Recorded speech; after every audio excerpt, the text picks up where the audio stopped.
Sindaci sul piede di guerra, le casse comunali languono e l'IMU non le risolverà di certo. I primi cittadini sono arrabbiati, pronti a consegnare le fasce tricolori al prefetto se non si troverà una soluzione. A rischio anche gli stipendi dei dipendenti.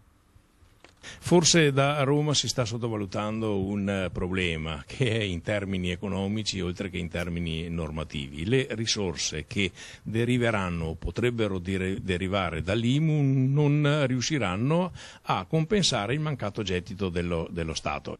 Per il presidente dell'Anci Veneto e con lui sono anche gli altri sindaci, il rischio è grave: o si tassa il cittadino fino all'esasperazione elevando alle percentuale IMU o l'addizionale IRPEF, oppure non resta che una cosa ancora forse più drammatica.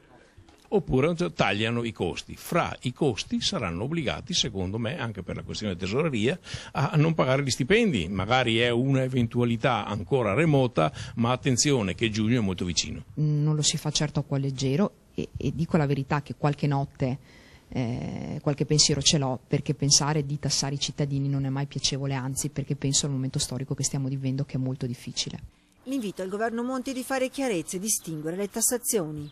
L'IMU si chiama municipale, questa M ci sta per municipale. I cittadini intendono dare ai loro sindaci.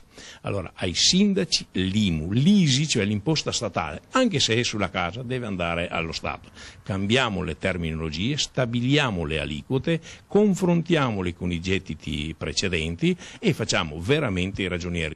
Se le cose rimangono come sono, senza alcun cambiamento, non resta che la protesta.